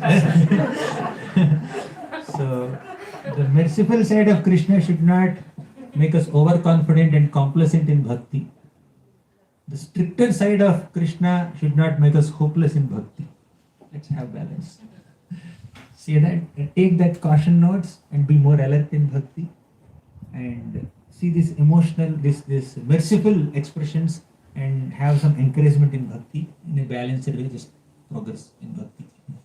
That's what Krishna expects. What is the time now? 12:44. When are we supposed to end? There's no end to this. If you tell me when to end, then we will end. 1 o'clock. Questions also we need to at 1 o'clock. So Krishna reveals his heart in the 9th chapter of. We can go to one class. Okay. Then questions we should take at 1 o'clock. Yes. 1:15 we can end. Okay. If you have any questions now, we can take half an hour questions instead of 15-minute questions.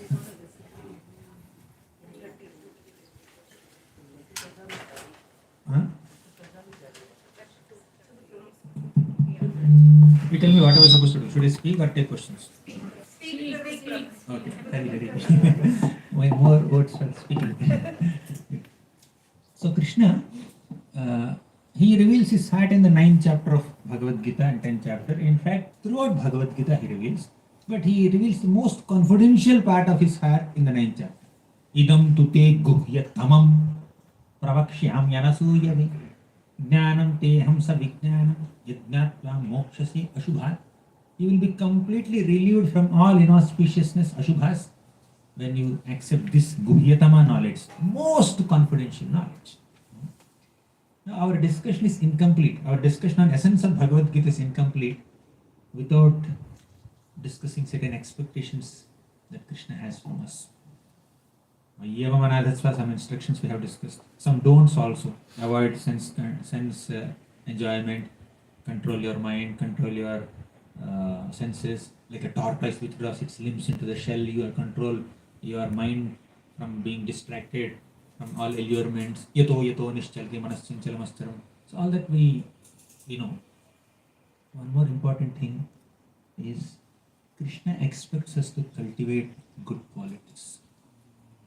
What makes a devotee dear to Krishna is his or her character.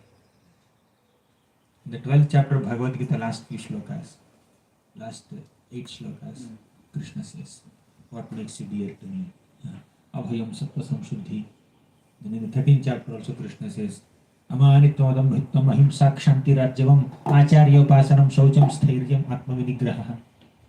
And later Krishna also says in the 16th chapter, Teja kshama dhruti shaucham adroho natimanita bhavanti sampadam daivi abhijatasya bharata. So these are the qualities of a devotee: humility, compassion, gratitude, patience, tolerance, equanimity. How many times Krishna spoke about equanimity in Bhagavad Gita? So many times. Equanimity. When in 2.14, when Krishna said about tolerance, tolerate happiness and distress, in that stage of tolerance, you are still understanding the difference between happiness and distress. But in the next shloka, Krishna says, Yam hinavyathayantete purusham purusharshabha sama dukkha sukham dhiram sombrutatvaya kalpati. Sama dukkha sukham dhiram, be equipoised in happiness and distress. Whether it is a happy moment or distressful moment, it's equal. One reason for the equality is that they both are temporary. Another reason, both are material. But ultimate reason is both have no relevance to the soul. You are a spirit soul. You are supposed to be experiencing the joy of being with Krishna, and you are supposed to be experiencing the distress of feeling separation from Krishna. Sambhoga and Vipralamba are our happiness and distress. Supposed to be our happiness and distress as souls. But material happiness and material distress, gain and loss, victory and defeat, success and failure, heat and cold, they are material. They are not relevant to you at all. Therefore, you be equipoised. You see? Understand the irrelevance of all material excitements and material exhaustions. Realizing that you are a soul, spirit soul, spiritual being, part and parcel of Krishna, Amsha of Krishna. Realize your spiritual identity. That is yoga. Therefore, Krishna says, Samatvam yoga uchyate. That samatva is yoga. Yoga means connection with Krishna.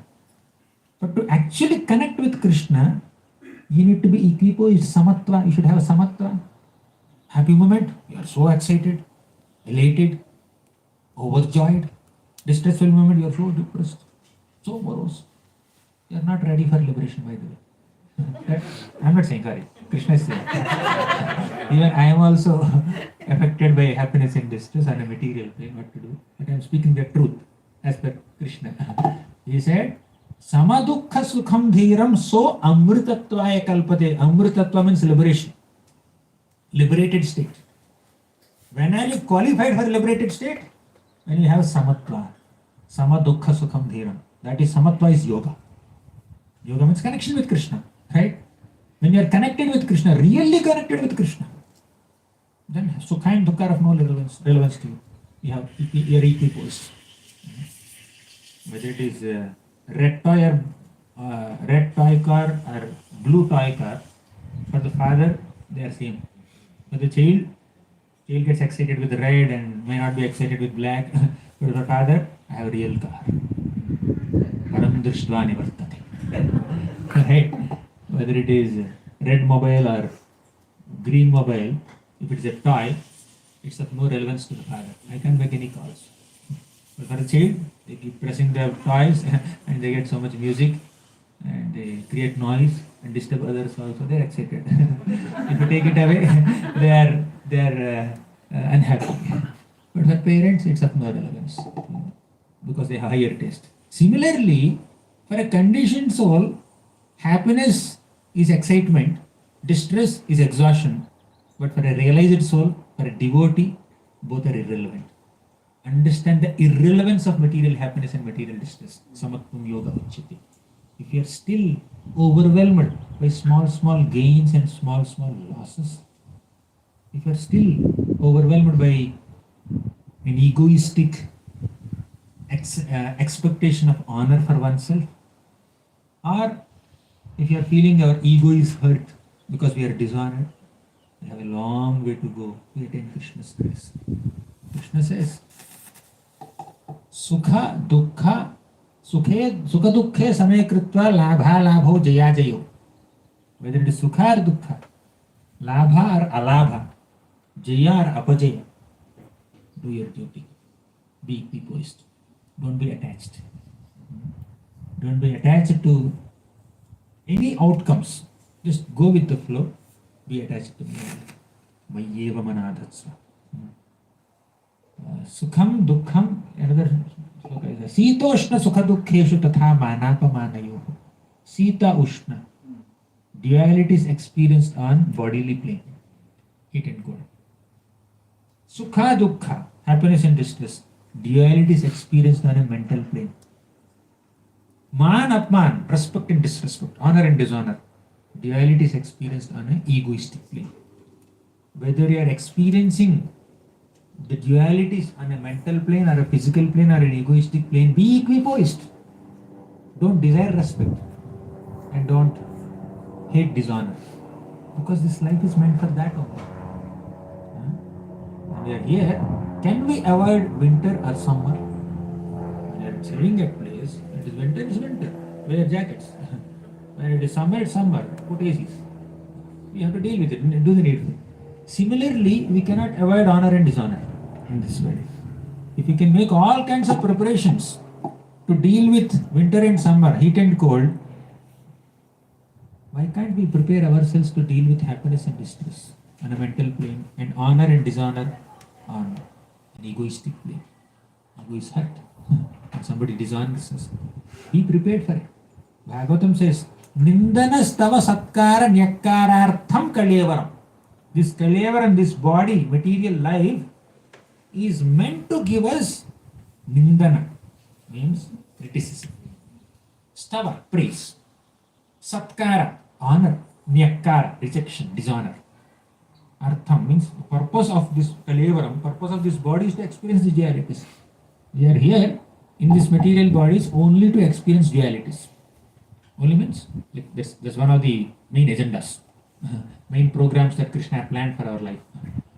So now we need to use our little minute independence to dovetail our independence in desiring to serve Krishna and come out of these dualities. Bhakti Yoga. So Krishna tries to reclaim all of us by creating situations of frustration and also inspiring us through scriptures, through his appearances and through acharyas, and to make us understand that this world is not for you, by the way. You are not meant to live here. My dear sir, please come back to me. But how do I come back? I'm so entangled here. Don't worry. You take my shelter. Daivi hiyasha gunamayi mama maya duratya. Mameva ye prapadyante maya metam tanantite. Mameva ye prapadyante. When Krishna said, it seems like demanding surrender.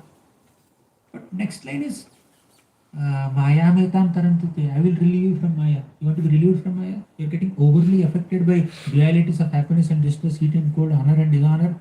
Don't worry. You surrender to me. You take my shelter. It's like a statement made with full emotion by a loving father. Not the statement made by a dictator to oppress people or suppress people or dominate people or control people or exercise one's superiority over people. Krishna is not like that. If he's really like that, why would he take the position of a driver of Arjuna? Why can't he just hold the bow and arrows, and then Arjuna, you drive me. Arjuna would not deny. If Krishna says, I will fight with Duryodhan, Dushasan, Karna, Shukuni and all these people, Arjuna, you become my driver. So, Arjuna would say, definitely I will become your driver. Eternally.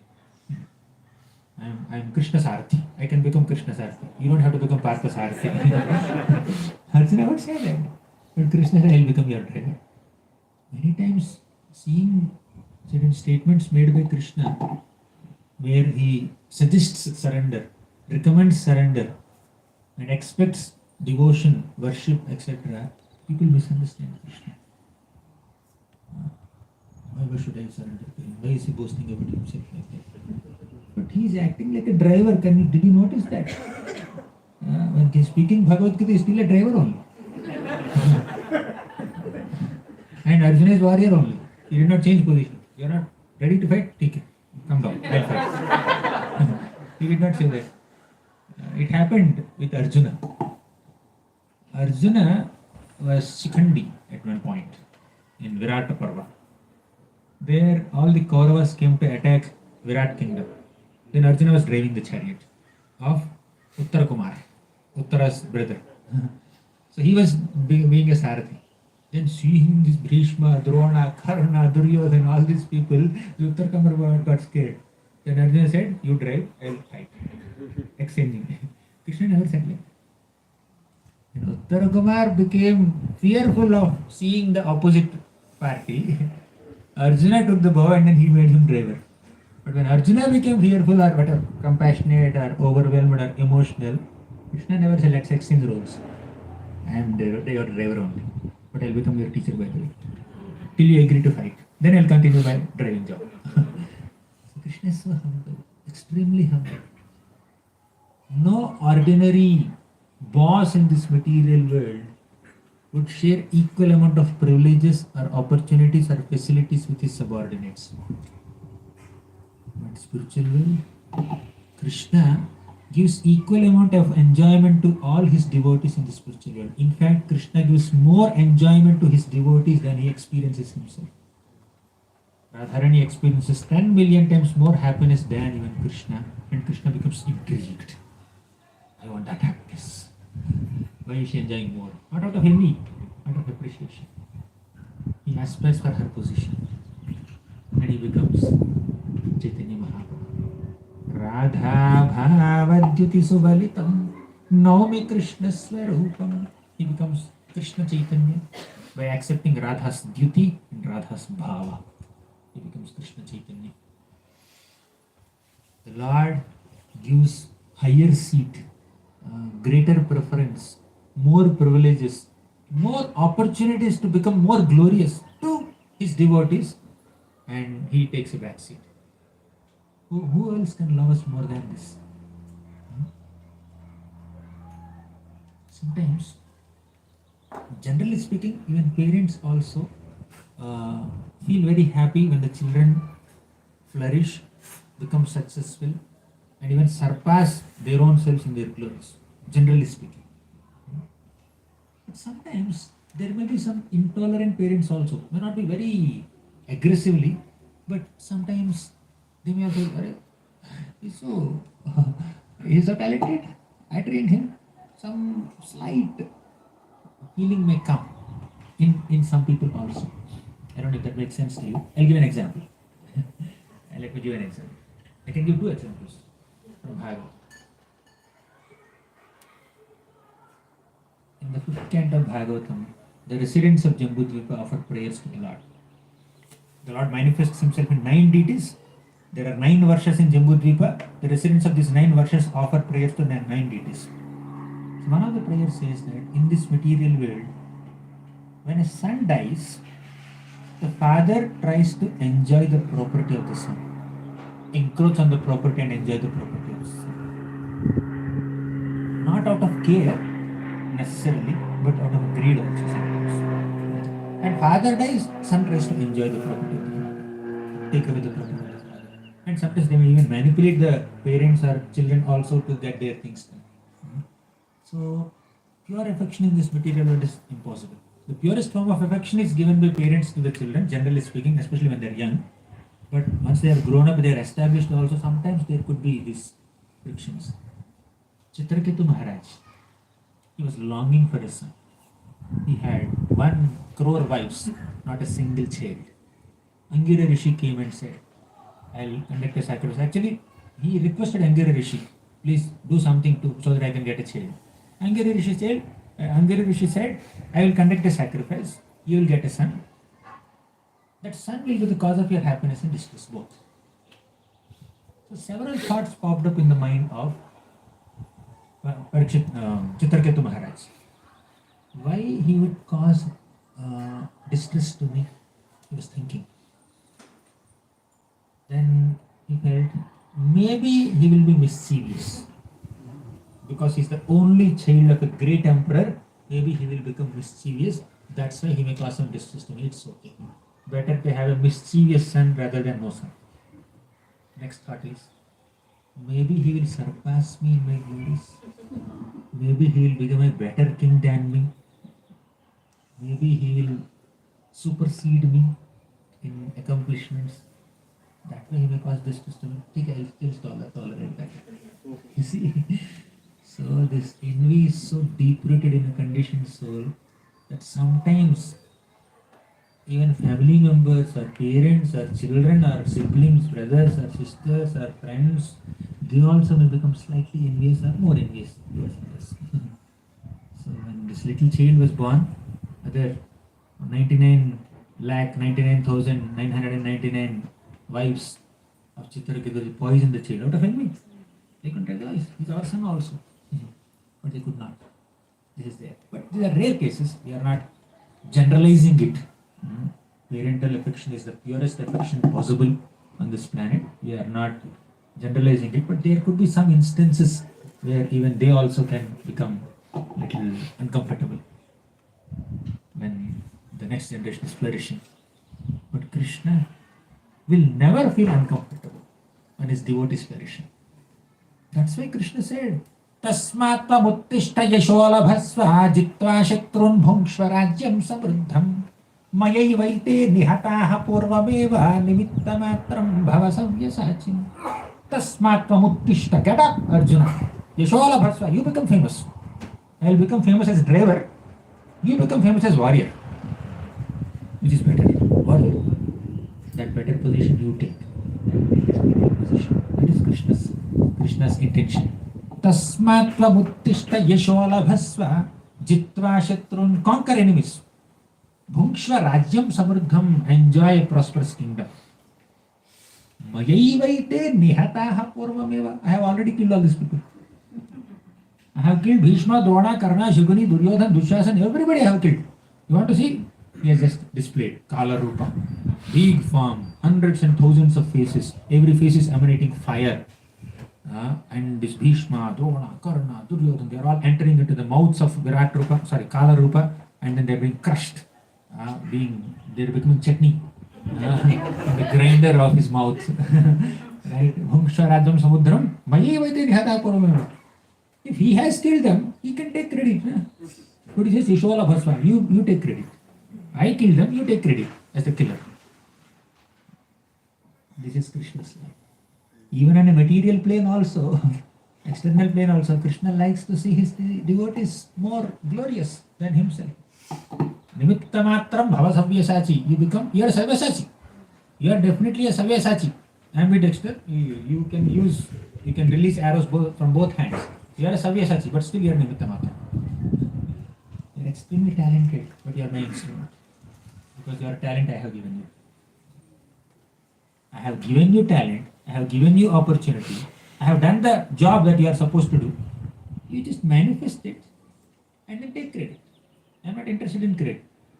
I am interested in establishing dharma. Dharma samsthapanarthaya sambhavami yuge yuge. That is his interest. And you assist me in establishing dharma by killing these people. This is Krishna's expectation. Who else can be more affectionate towards his devotees than him? Is it not sufficient reason for us to completely surrender unto Krishna and no one else? So we just discussed little bit, whatever came to mind, we discussed. But if we just go through Gita more systematically, And in a cross-sectional view, just picking up points here and there that highlight Krishna's mercy, Krishna's affection towards his devotees, you'll find so many jewels, so many perspectives, so many insights into Krishna's heart. Understand Krishna's heart and offer your heart to Krishna. Srimad Bhagavad Gita ki jai, Srila Prabhupada ki jai.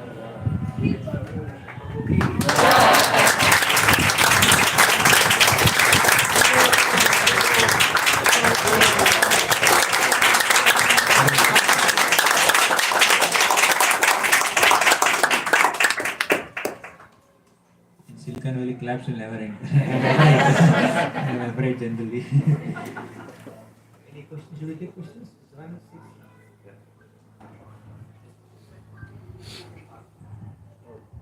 We have 9 minutes for questions. Three, one at a time. When you were talking about giving heart to Krishna and you just finished with saying giving your heart to Krishna. You mentioned repeated times about like developing emotions for Krishna. People who are like left brain heavy and generally Too analytical. and even struggling to, let's say, be emotional in normal relationships. How do we get to being more emotional with Krishna? Sadhana bhakti. Engage your senses in Krishna's service. Instruction is clear. Bhava is a product of sadhana. Bhava is emotion. Sadhana is practice. The sadhana practice is basically engaging your senses in Krishna's service. Do more service to get more emotion. Prabhupada writes in one purport. Generally for women it is very easy to connect with Krishna because generally they are soft-hearted and in religious gatherings they are more in number, they outnumber but also they are in a greater advantageous position. So you need to just continue to engage in sadhana. Like it's giving signals, you have to conclude. So the more we engage in sadhana, the more we develop emotions. Bhava. That's the philosophical and shastric answer given by Rupa Goswami. We have little bhava during sadhana, but that bhava to become very intense, that requires sadhana. Sarvanam Kirtanam. If we have.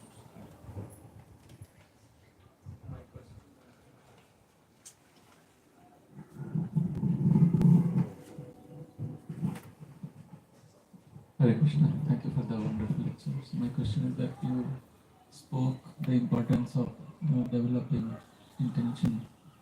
So, if one has not reached perfect stage or fully purified stage, in that stage, is it still possible to develop your emotion, your intention? If yes, how? If not, why not? Dhruva Maharaj began with a very negative intention. He was like Tamasic Bhakta and Rajasic Bhakta in one sense. He had revenge, we'll discuss it a little later, but I'll give the essence. He was very revengeful towards his stepmother. He was very envious of his stepbrother. He wanted a position superior to his great-grandfather Brahma also. Isn't it? So with these kinds of intentions, he went to Krishna. And he worshipped Vasudeva. Om Namo Bhagavate Vasudevaya under the guidance of Narada Muni. He went to Vrindavan, 6 months of intense tapasya. And his intentions are completely purified by doing that sadhana as prescribed by Guru.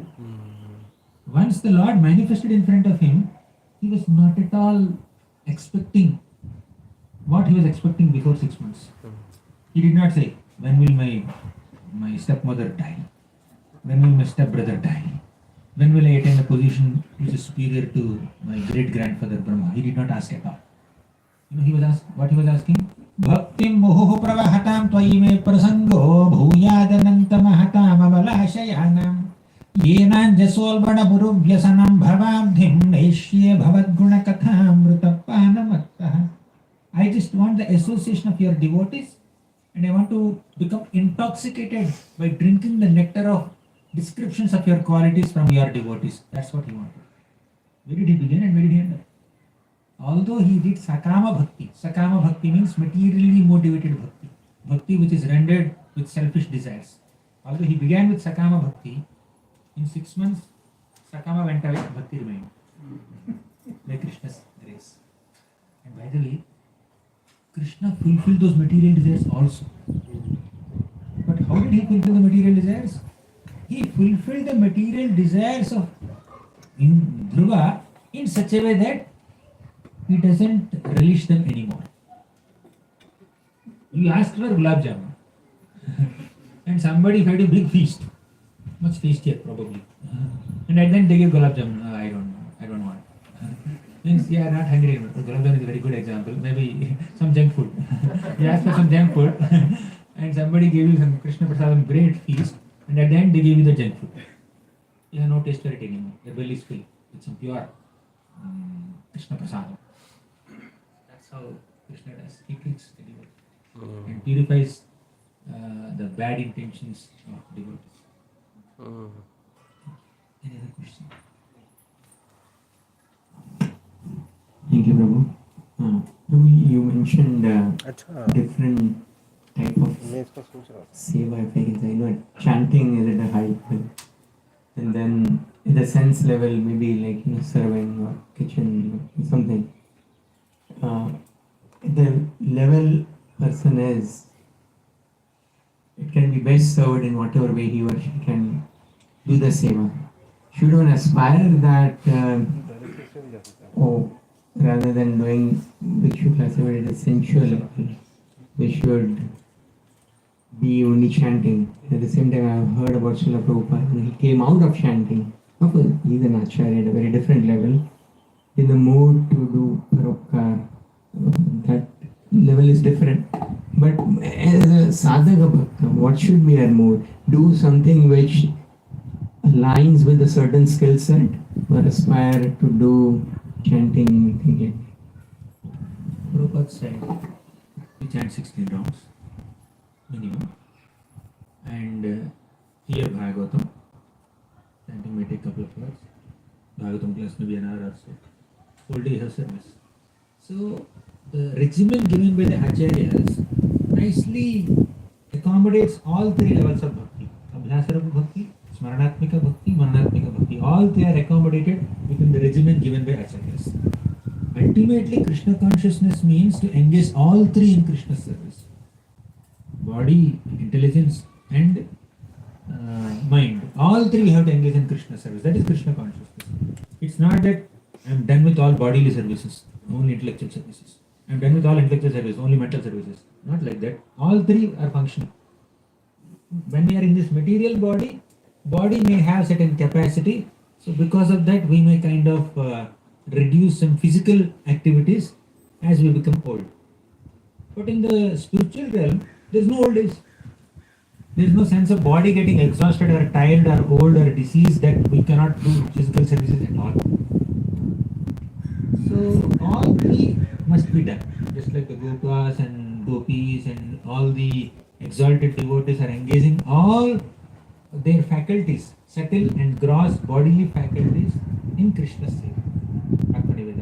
Savai manaha Krishna padara vindevar vachamsi vaikuntha gunan varnane. Vachamsi is also engaging the power of speech in Krishna's seva.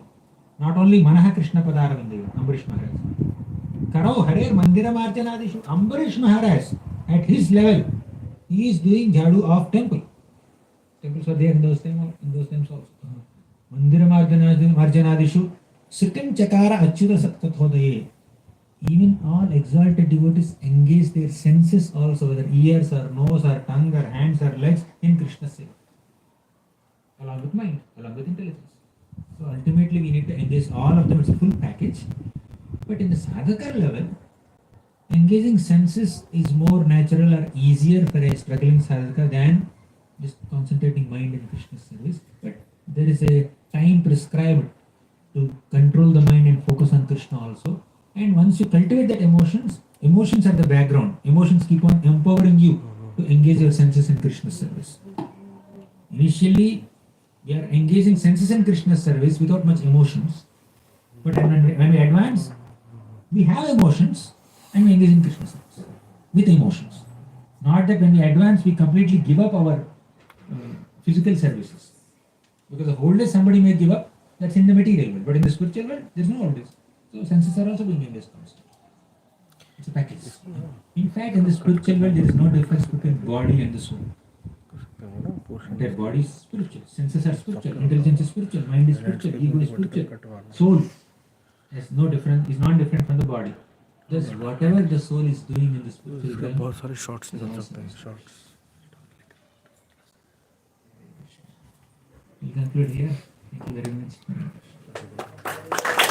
आप एक job निकल social media manager volunteer इसमें job में है अरे क्या बोल serious बात कर रहा हूँ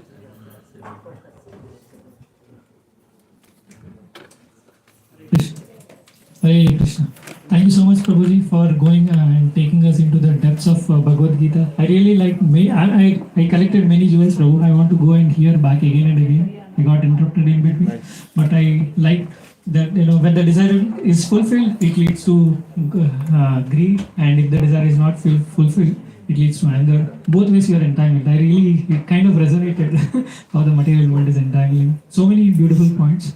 Thank you so much, Prabhu, for taking time and giving us your association. So we would like to thank the speaker in our traditional way with 3 times, chanting Hari Bol, Hari Bol. Now it is time for prasadam. So we'll sing prasad prayers and please come for prasadam. Hari Bol.